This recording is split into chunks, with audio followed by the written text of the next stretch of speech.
For anyone listening to you, it seems like almost there is no acknowledgement of the huge public anger that ousted your mother, the decades of repression that burst onto the streets.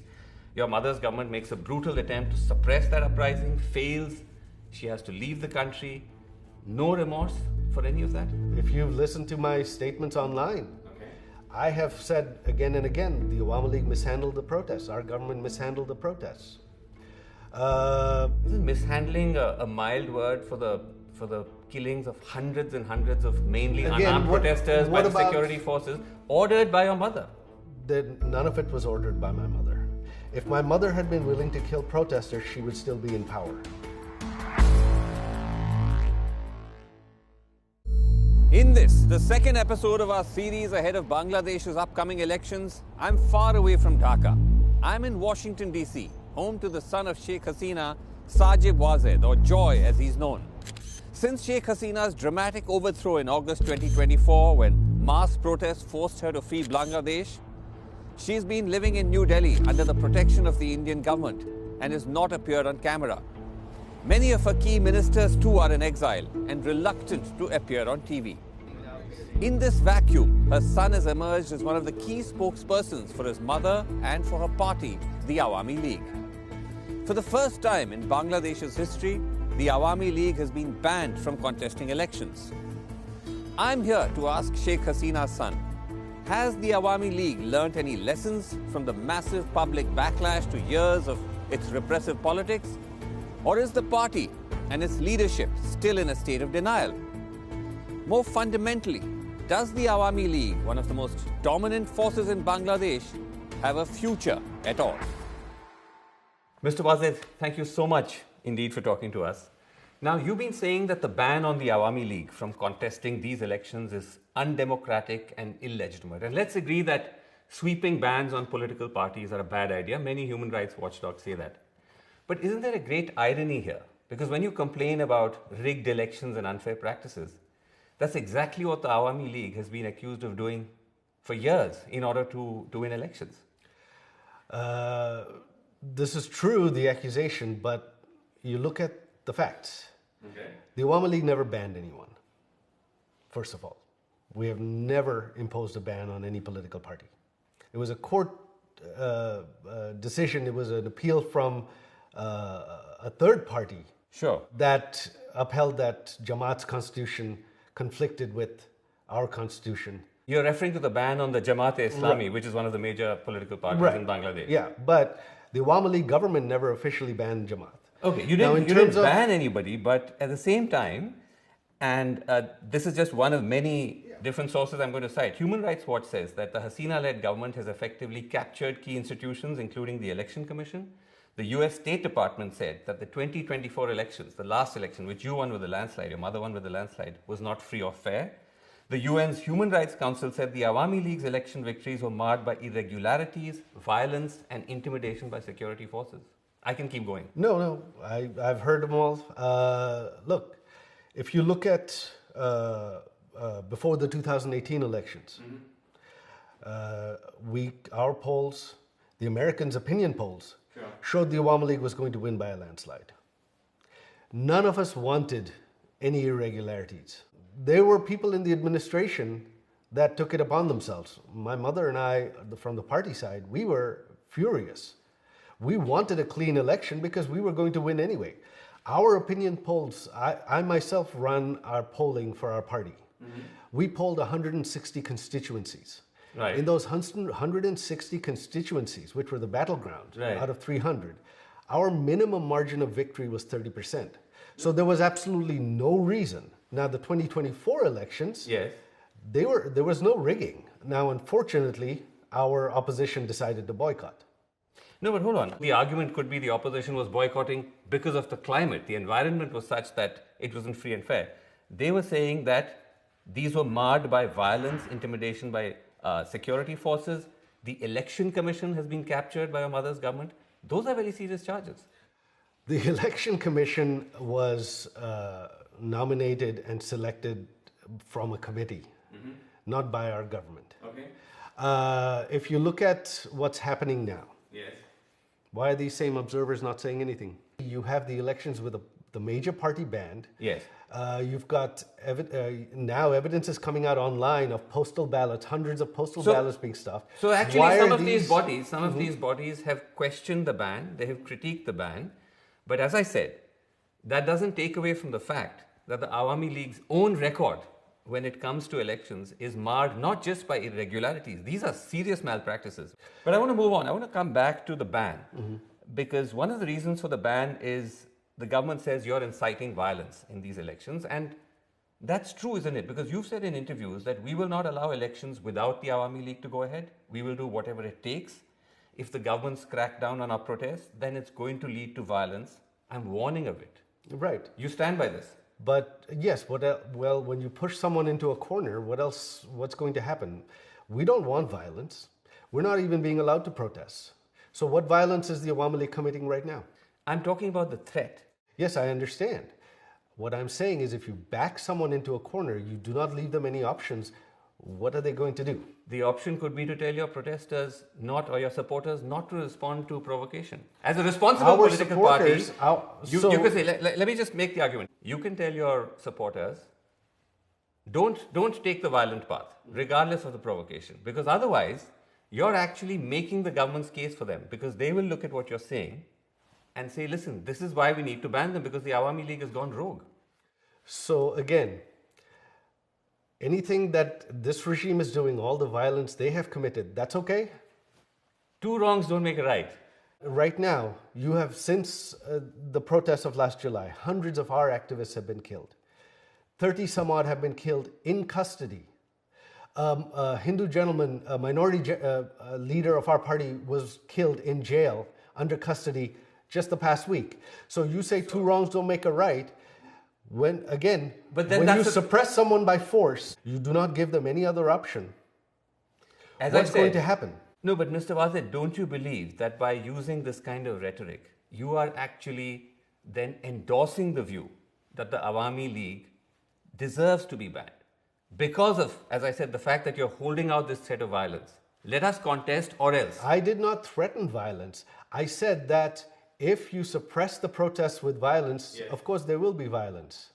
I did not ask my protesters to attack. Okay. You're now somewhat quibbling with semantics. But when you said that there hasn't been any violence so far, authorities in Bangladesh actually say that's not true. They say the Awami League was behind the assassination of the youth leader Sharif Osman Hadi just weeks ago while he was campaigning in Dhaka. Is that true? Was the Awami League behind his killing? Of course not. Look, if we had the ability to conduct killings in Bangladesh right now, you think this regime would still be standing? No. Right now, the Awami League, we do not have the violent personnel, if you will, that perhaps some other organizations have. Not according to the police in Dhaka. They said the shooter, if I can just finish, the shooter was directly involved with the student wing of the Awami League, the Chhatra League. They say that Hadi was killed because he was an outspoken critic of your party. It was an act of political vendetta. I don't know who the shooter is. There have been many names that have been floated. They have named so many people who have nothing to do with it. As far as our student wing was concerned, there were so many young people involved with it, especially when we were in government. Was he really involved? How involved was he? Did he hold a post? They're pinning the blame on everything to the Awami League. But it's a fair assumption to make, isn't it, Mr. Wazir? Because on one hand, you say that there is the possibility of violence, the threat of violence, and then you actually do have an actual act of violence. My threat of violence is from protests. So the dots do get joined? No, they don't actually. I don't see how. Again, do you see the Awami League even out on the streets in Bangladesh? That's not even happening. We have tens of thousands behind bars. Every time we've tried to protest, they've just arrested everybody. Okay. So the Awami League is not involved in any violence whatsoever. Our campaign now is asking people not to vote in these rigged elections. That's what we're doing.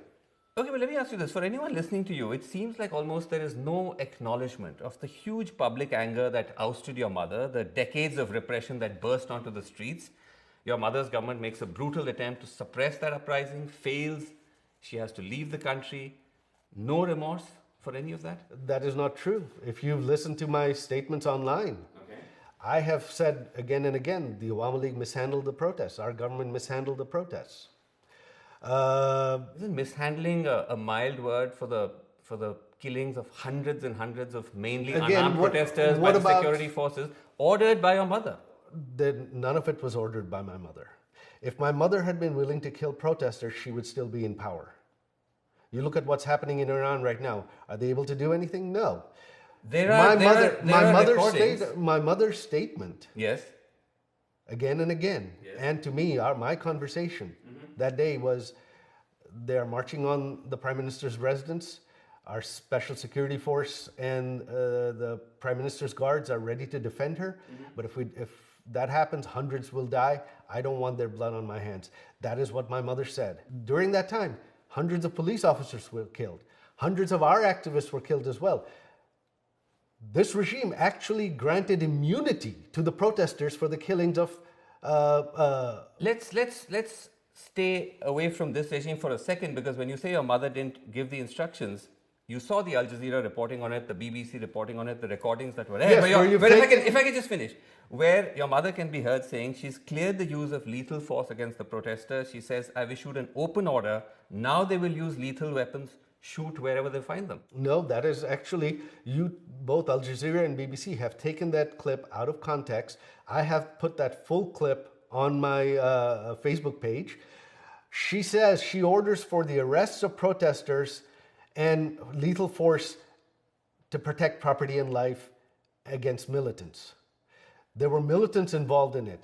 There are videos online of civilians with weapons. Hold on, but if I can just come in on the clip though, because I've heard you say this in other interviews, that you put the full clip on your social media pages. We scoured your social media pages, we couldn't find any such clip. That is strange. So would you be prepared to share that with us? Of course, I'll put it back up. Okay, Several clips have been taken down, and I'll tell you why. Okay, but when you say that she was issuing an order about property, that doesn't seem to be what she said. When she says, I've issued an open order, now they will use lethal weapons, shoot wherever they find them. That seems like a very broad-based instruction. But that is for violent protesters, armed protesters, terrorists, not for unarmed protesters. Now, so in any country, yes, would the government, what happens if there are armed protesters shooting at people and shooting at police? What would they do? So, Mr. Wazir, you talk about armed protesters, you talk about terrorists. Look at the sort of people who've been shot and killed. Abu Saeed, 25-year-old college student, unarmed, shot point blank by the police. His killing was caught on camera, went viral. Is he an extremist? Zobaid Hossein Iman, 12 years old. He was shot in the head by security forces firing from a helicopter. Mir Rahman Mugdo, also 25, also a student, also unarmed, shot dead by the police while distributing water to protesters. Are these extremists? It was a very violent situation. There were police officers who used excessive force. Our government suspended many police officers during that time. We formed a judicial committee to investigate. Why weren't those investigations continued? Would you be willing to apologize to the families of all of these protesters, including Zobaid Hossein Iman, Mir Rahman Mugdo, Abu Saeed? Would you be willing to apologize to the My mother families? met with Abu Saeed's family right after it happened. She already met with them. Okay. During that time, before our regime fell, my mother met with several of these families. She promised them full investigations, full accountability. But for the most part, though, multiple investigations, multiple watchdogs have found that the majority of the 1,400 who were killed were innocent, unarmed protesters. So that's a huge... Yes, I know. That's but a according huge to the lapse, government's isn't there? own number, the number is about 800. Which is also a big number. I understand, but the 1,400 number comes from until August 15th. Our government fell on August 5th. Who killed the people from August 5th to 15th? But Mr. not Wazir, they're still finding bodies. I know. They're still finding mass we are graves still which finding are connected to the uprising. That is completely being set up by this government. No, there are no mass graves.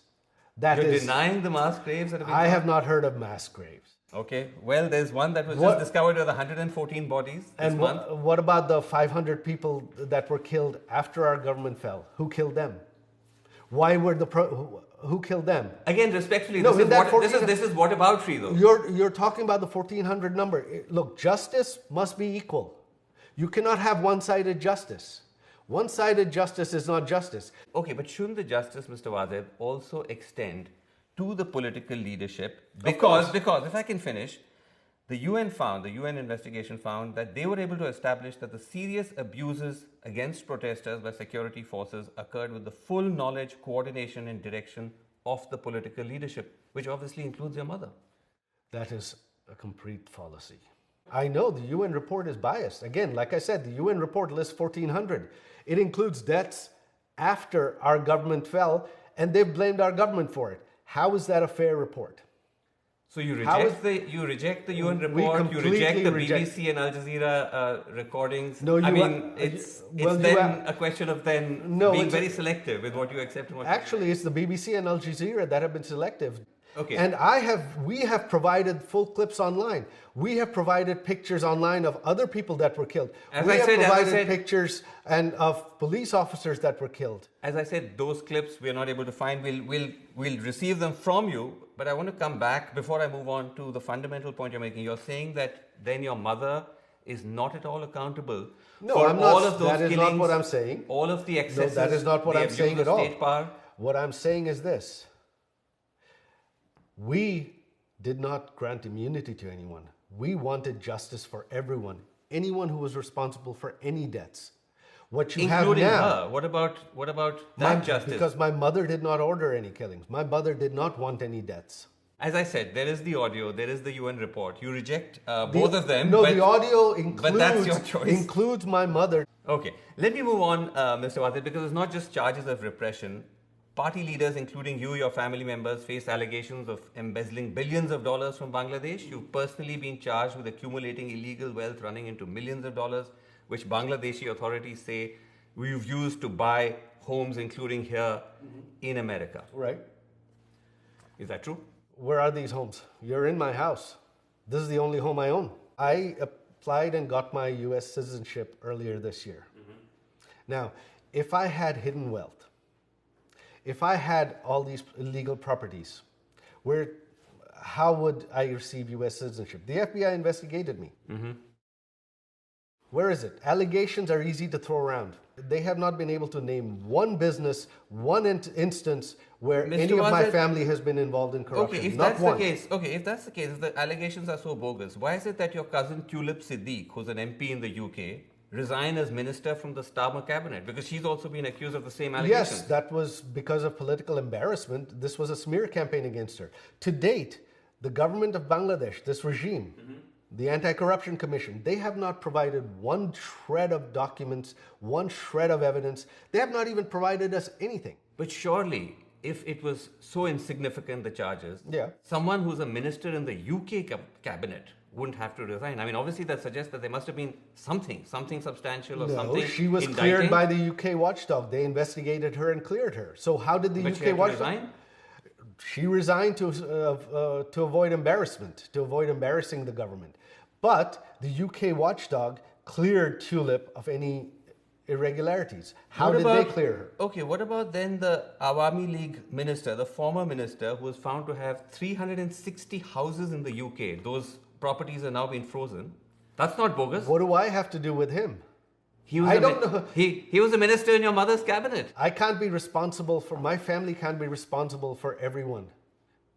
Now, but was your mother aware, was your government aware that you had a minister? Because this is the wider allegation, that it was not just the family, it was everyone. Were they aware that this gentleman was acquiring 360 houses in the UK? Bangladesh is a poor country. Well, from what I understand, though, that gentleman, his family is wealthy for generations.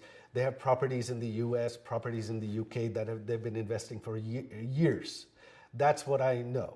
So you're saying that all of these 360 houses were bought from his personal wealth, because the UK authorities don't think so. They froze them. Well, that I don't know. That's between... I can't keep track of him. This is all I know is that his family, they've been business people for decades. Did your mother take any action against him? We didn't know of these allegations until now. The allegations actually surfaced when you were in office, when your government was in office. The first reporting on it came out before the July uprising? It came out towards the end of 2023 and early 2024. Unfortunately, I don't know anything about that, so I can't really answer on that. But doesn't that concern you, though, that when you look at this sort of evidence, it does suggest that there was arguably very high-level corruption within your mother's government? Again, were there corrupt people there? Probably. But in any country, corruption 100% is impossible to control. We did try. We brought many people to justice. But again, my mother was focused on development. Okay, let me ask you about something else, Mr. Wadat, which is another big emerging story, which is to do with the worsening tensions between India and Bangladesh, two otherwise friendly countries. And the main trigger is your mother's presence in India, where she's now been for 1.5 years. Bangladesh wants India to extradite her because of the charges she faces. India has so far said no. Surely this is an untenable position. Is there a plan B? Plan B to what? To the fact that your mother is in India, how long that's going to be possible for her to stay there? Because I'm assuming that wasn't the first option, that she was going to end up staying there the whole time. No. India was meant to be a transit point, if I'm not mistaken. No, that's a misconception. No, India is actually the safest country in the world for her. So the idea from the beginning was for her to just remain in India throughout? Look, this was not a planned situation anyway. This happened on the spur of the moment. Okay. India was the best safe haven for her. My mother wants to go back home. She wants to retire. She doesn't want to live abroad. But I'm saying that's not an option, obviously, at the moment. No, not at the moment. It will be at some point. But I'm saying that the time when you actually came, or when she came to India, the reporting was that she was looking for a safe haven in a country that would be less geopolitically sensitive than India, because her presence in India obviously escalates frictions with Bangladesh. And was the reason why she ended up staying there because no other country wanted her because of all these accusations, because of all the charges? No. My mother has not made. We have not made any attempt for my mother to move anywhere else. That's not an issue at all. India is the safest country in the world for her, but the tension isn't because my mother is there. The tension is because the rise of terrorism. The Yunus regime has released all convicted terrorists from jail, and India is concerned about terrorism on its eastern border. Pakistan has been given a free hand inside India. Actually, Mr. Wasit, the tensions are because Bangladesh is accusing your mother of making incendiary statements while on Indian soil. So that's a huge point of friction between both countries. So you're as just one reason. The number two reason is the fact that India is refusing to extradite her. Right. So I'm saying those are major triggers. I know. So you're saying basically the Yunus regime is complaining that my mother is using her freedom of speech. They're so worried about my mother making statements. They're so afraid of them. Huh? I'm talking about the diplomatic friction between both countries. Right. And the reason I ask you this is because at the end of the day, this is realpolitik. And do you think it's tenable for India to withhold the extradition request indefinitely? Because ultimately governments change. The Indian government is already doing outreach with potential new rulers in Bangladesh. So there may come a time when they say, listen, we're not able to sustain this anymore. An extradition request involves a judicial process. In order for that to happen, the conviction has to be proven the evidence has to be provided in Indian court. And the regime in Bangladesh does not have any evidence against my mother. The conviction was a sham. It was rushed through. You're now talking about the conviction of your mother. She's been sentenced to death by a judicial proceeding in Bangladesh. Right, which was a sham proceeding. My mother was not even allowed to appoint her own lawyers. And the laws were changed, which this regime, in order to enable that trial, without parliament you cannot change laws. On the extradition process, the underlying judicial process has to follow due process. Without that, there can be no extradition. But ultimately, as you know, Mr. Wazir, these are also political calls, because when she came to India and she ended up staying there, that was a political decision of the government to allow her to do that. And I'm saying that politics is a fluid beast. Well, the reality can change. And I'm simply asking you that, is there a plan B? Actually, no. We are that confident in India. India has due process. India is not a kangaroo republic, a banana republic like Bangladesh is right now, and they will not extradite my mother. Are you saying you've been given an assurance by India? No, I'm not saying I've been given an assurance, but I know the judicial process. I spent 13 years of my life in India. Okay. India is a country of laws. Okay, let me end by asking you, is there a future for the Awami League in Bangladesh? Of course there is. The Awami League is not going anywhere. It's the oldest and largest party. Our vote share is 40-50%. What do you think? The 40-50% of the people are just going to stop supporting it? And in a country of 170 million people, you're talking about 60-70 million voters that are Awami League voters. You think they're just going to stop supporting the Awami League? I asked because you indicated that your mother is planning to retire from politics. So after this, I mean, if she was ever able to go back to Bangladesh, she's not going to be in the political space anymore? No, she's old.